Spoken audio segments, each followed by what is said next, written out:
Olá! Se você clicou nesse vídeo, é porque você provavelmente descobriu que vai precisar fazer cirurgia de adenoide no seu filho. E com esse vídeo, minha proposta é ir direto ao ponto, sem enrolação, e te contar tudo o que foi necessário, tanto antes da cirurgia do meu filho, que operou adenoide, e tudo o que aconteceu antes que me levou a levá-lo ao médico e a gente decidir que era a hora de operar. Eu vou te contar todos os sintomas que ele tinha, o que foi necessário na cirurgia, o que aconteceu pós-operatório, enfim, tudo que você ouviu por aí, eu vou tentar explicar o que aconteceu com meu filho ou não. Então, fica nesse vídeo que eu vou te contar tudo. Vamos lá? Como a gente desconfiou que tinha alguma coisa errada?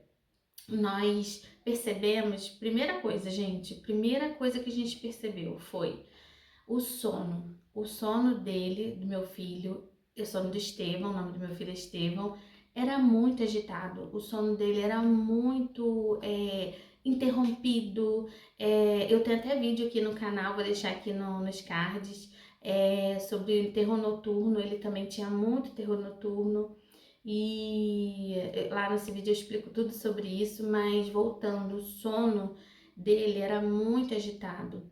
E quando ele ia dormir, ele roncava muito, roncava alto. Ele tinha, eu vou tentar botar uma foto, o sono dele, ele sempre estava com a boquinha aberta e ele tinha apneia. O que é apneia? São interrupções do sono. A criança está dormindo, ou o adulto, né, está dormindo, e durante o sono faz pausas respiratórias, pausas na respiração, e é meio apavorante, né? Você vê seu filho lá e do nada ele parar de respirar um tempo e depois voltar. Então ele tinha apneia do sono. Eu já tinha desconfiado disso, mas eu queria saber, né, com certeza. Aí uma vez o meu filho, ele tem alergia muito severa a amendoim e eu só vou contar num outro vídeo. E meu filho, ele ingeriu amendoim sem querer, tivemos que correr para pronto-socorro. Durante a noite que ele ficou internado em observação, ele foi monitorado. E durante a monitoração foi constatado que ele realmente fazia pausas respiratórias, ele tinha realmente apneia. Então ele ficou assim, certeza de que ele tinha desenvolvido a apneia. Então a gente já tinha um sono agitado, a gente tinha apneia, tinha ronco e um outro fator também que eu observei no Estevão foi a mastigação. Ele comia muito devagar e muito pouco. Ele comia pouco, ele se cansava comendo, ele comia poucas colheres e depois ele falava que não queria mais porque estava cansado. E eu percebia que ele comia muito de boca aberta. Eu falava, filho, fecha a boquinha para comer. Eu via que era um esforço, ele não conseguia comer de forma tranquila, de forma, né? Parecia que ele tinha que escolher entre respirar e mastigar. Então foram um dos sintomas, né? Tanto o sono quanto a mastigação e a apneia foi certeza, né? A gente constatou realmente que ele tinha. Então a gente viu que tinha alguma coisa errada com esses sintomas. Então, qual o próximo passo? O que a gente fez? A gente foi procurar um especialista que tratasse a questão do que estava acontecendo, né? A gente ficou pensando, poxa, mastigação, respiração, bom, vamos procurar um otorrino. Fomos no otorrinolaringologista, levamos ele lá.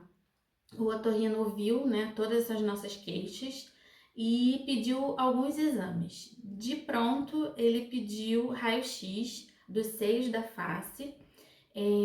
Depois, no mesmo dia, ele pediu raio-x do cavum. O cavum é uma área nasofaringe, né? É justamente para avaliar a adenoide em si, a localização, o tamanho, para ele ver melhor essa adenoide. Já explicando o que é adenoide, é muito conhecida como carne esponjosa. A adenoide ela é muito importante no organismo, né, das pessoas, da criança, para o sistema imunológico, ela que impede os vírus, bactérias entrarem. Porém, quando ela é muito grande, quando ela está localizada numa área obstrutiva, ela pode ser muito danosa para a criança. Então, o que aconteceu? O médico passou esses raios-x, ele passou também um exame de audiometria. Ele falou que de praxe é normal pedir um exame de audiometria aos 4 anos. Ele passou também esse exame, passou o raio-x de adenoide, né, no caso do cavum, raio-x seja da face. No mesmo dia, deixa eu pegar minha cola aqui, gente, muita coisa. Ele já passou também de pronto, com tudo que eu expliquei, ele passou um hemograma completo e um coagulograma completo. Esse coagulograma é justamente para avaliar a capacidade do sangue coagular em caso de cirurgia. Quando a criança submete à cirurgia, ele vai ver lá pelas plaquetas, pelas taxas, o como que esse sangue vai coagular, como ele vai responder, esse organismo vai responder em caso de cirurgia. Então, ele já passou isso nesse dia. Ok, fomos, fizemos os exames. Quando retornamos ao doutor, ele verificou os exames e ele mostrou pra gente o espaço que o Estevão tinha para respirar até mesmo. Como que a adenoide dele estava obstruindo a capacidade dele de respirar. Então ficou tudo mais claro os sintomas, o porquê que ele tinha aqueles sintomas. Ficou muito evidente a necessidade dele remover essa adenoide. E aí você me pergunta, Karina, você não ficou apreensiva? Você não ficou tensa? Você não ficou, meu Deus, seu filho de 4 aninhos passar por uma cirurgia? Fiquei, gente, eu fiquei muito tensa, eu fiquei muito apreensiva, eu e meu esposo. Porém, quando eu fui ler, e ele me explicou, tanto o otorrino me explicou, e eu fui ler sobre isso, o quão danoso é a criança ficar com essa carne, com essa adenoide, essa carne esponjosa, obstruindo, porque além desses sintomas todos que eu passei para vocês, atrapalha o crescimento da criança, porque você pensa, a criança está comendo pouco, então ela está ingerindo menos nutriente, afeta o crescimento. O fato da respiração, o sono, que é tão importante, a apneia não é algo simples, a apneia é algo que você tem que ter atenção sim. Se seu filho está fazendo apneia, procura um especialista, procura ajuda, fala com o pediatra, procura um otorrino pediátrico, para que esse caso tanto da apneia quanto do ronco, mas é normal, todo mundo ronca na minha família. Não, talvez o ronco do seu filho esteja sendo provocado por algo. Imagina, gente, a qualidade de vida do seu filho ser prejudicada por causa de uma carne esponjosa que pode ser removida. Aí você me pergunta, mas Karina, cirurgia, o seu filho é tão pequeno. Gente, hoje em dia as cirurgias estão muito mais avançadas. A cirurgia de adenoide, o que é a adenoide grande? Eles chamam de hipertrofia de adenoide. Essa cirurgia, ela é feita de forma super simples, isso também eu fui ler, fui me informar, ela é feita de forma super simples, não é igual antigamente, talvez você tenha um histórico familiar do irmão seu, ou um primo na época que era muito mais trabalhoso a cirurgia, que a recuperação era muito mais lenta. Hoje não, gente, com a tecnologia, eu digo pra vocês, meu filho passou por essa cirurgia e tanto antes dele operar, tudo foi passado para mim, como seria, o passo a passo também é muito importante. Procurar um especialista bom, um especialista que entenda realmente o caso, veja avaliações. Eu tenho muito esse costume, quando eu vou procurar um médico, eu vejo muitas avaliações do médico, o que os outros pacientes, os outros pais disseram daquele médico em relação às cirurgias. Eu faço isso constantemente. Existe um aplicativo chamado DocLaria. Eu uso muito esse aplicativo, eu olho lá e esse doutor que atendeu meu filho, ele me passou segurança. Você não precisa fazer nada com um profissional que não te passe segurança. Isso é uma coisa muito delicada, o seu filho passar por uma cirurgia. Eu sei que como qualquer outra cirurgia existem riscos, mas no caso da cirurgia de adenoide, eu te digo, confia, é muito mais tranquilo do que a gente pensa. Eu vou te contar agora o que aconteceu depois dos exames, depois que o médico explicou pra gente e a gente decidiu fazer a cirurgia. O próximo passo era, depois que ele passou os raios-x, ele falou, olha, como seu filho é muito tranquilo para esse exame, eu vou passar a tomografia também, porque era uma tomografia computadorizada da face, do seio da face, dessa área que eu quero ver melhor e tudo mais. Fizemos a tomografia computadorizada. Aí tem o prazo de ficar pronto, retornamos no médico. Ele olhou a diometria dele, estava tudo certo, olhou os exames e ele confirmou, né, que é necessário de fato. Aí tem aquele prazo, né, de manda aprovação para o convênio aprovar, manda documentação, e esse tempo, gente, levou em média de 30 a 40 dias. Um pouco menos de 40 dias saiu a data da cirurgia dele. E aí, qual era o próximo passo? A consulta de anestesia. A consulta pré-anestesia é uma consulta onde você vai conversar com o anestesista. É claro que não necessariamente esse anestesista é o que vai estar na equipe no dia de operar, foi o que aconteceu com o meu filho. O anestesista que atendeu, que eu levei meu filho, geralmente é na semana que a criança vai operar. No caso do Estevão, foram 3 dias antes do dia da cirurgia. Ele conversou comigo, a gente preencheu uma ficha pré-anestésica, onde tira várias dúvidas, confirma um pré-diagnóstico, confirma algumas coisas, pergunta se ele tem alergia, enfim. São perguntas de praxe para que toda a parte de anestesia também não tenha nenhum tipo de contratempo. Então, nós passamos por essa consulta. O anestesista explicou que não necessariamente seria ele na equipe, mas é alguém da equipe dele. E esse documento que a gente preencheu pré-anestésico ficou comigo e eu teria que levar no dia da cirurgia do meu filho. E é assim que aconteceu. Então eu vou contar para vocês como foi tudo no dia da cirurgia. O Estevão não foi comigo, foi com meu marido, porque eu tenho uma outra filhinha que hoje tem 2 anos, na época ela tinha um pouco mais de 1 aninho, então eu fiquei com ela e meu marido foi com meu filho. Então eu fiquei aqui em casa assim, pegando informação, ouvindo e tal, e meu filho foi com meu marido. O que aconteceu? Ele chegou lá, aí aguarda quarto, né? Chegou no quarto e quando foi chegando no horário da cirurgia, ele o tempo todo meu marido com ele, o tempo inteiro, né? Que ele é menor, enfim, obviamente. E aí ele, assim, na consulta pré-anestésica já tinham me passado, desculpa, voltando. Na consulta pré-anestésica já tinham me passado que primeiro eles iam dar uma máscara inalatória, que é um anestésico que tem ali para a criança inalar aquilo ali, e ele já começa a ter sono, começa a ter um período de começar a querer dormir, e depois ele de fato fica anestesiado, e aí que eles começam o procedimento, a pegar veia, para colocar, né, para administrar aquela anestesia, e o doutor começa nessa hora que ele já tá lá no centro cirúrgico, o meu esposo não pode ficar junto, claro.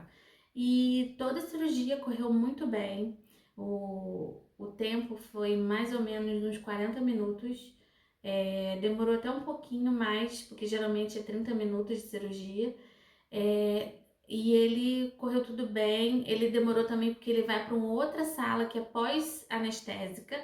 Essa sala é uma sala de observação para ver como até a criança acordar, conversar, né, ficar bem, e depois que eles liberam para o quarto. Só que isso tudo foi feito de manhã, né, bem de manhãzinha, e meu filho ficou no hospital com meu marido no quarto, e todo o tempo com meu marido, senão durante a cirurgia, e ele ficou muito bem. Ele foi liberado no mesmo dia, por volta de 7 horas da noite ele foi liberado, ele já estava comendo, ele já estava normal, bebendo água, e foi feita uma orientação pós-operatória para ele. Foi falado que ele poderia ter pequenos sangramentos, para eu não me assustar, que isso é normal, sangramentos nasais, né? Mas eu vou te falar, ele não teve sangramento nasal. Já ficou uma consulta pós-operatória marcada com o otorrino dele, que operou, para ver como é que era.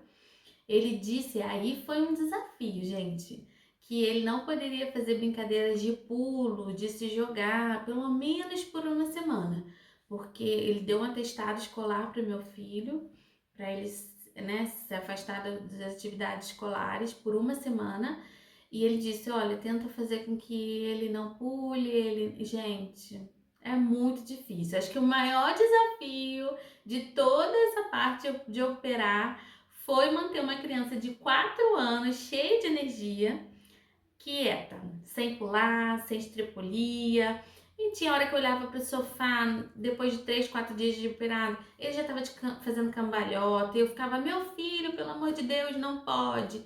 Enfim, gente, essa é a realidade. E ele operou, correu tudo bem, tem 9 meses que meu filho operou. Gente, a qualidade de vida dele mudou totalmente. Meu filho não ronca mais. Eu observo ele dormindo, é um sono silencioso. Ele não faz mais apneia. Então, assim, o benefício, o custo-benefício de ter operado ele e ver que hoje ele come muito, gente, foi notório como com o tempo eu percebi que o apetite dele melhorou, que a forma dele comer melhorou, a quantidade, ele ficou muito mais aberto para comer e ele tá dormindo melhor.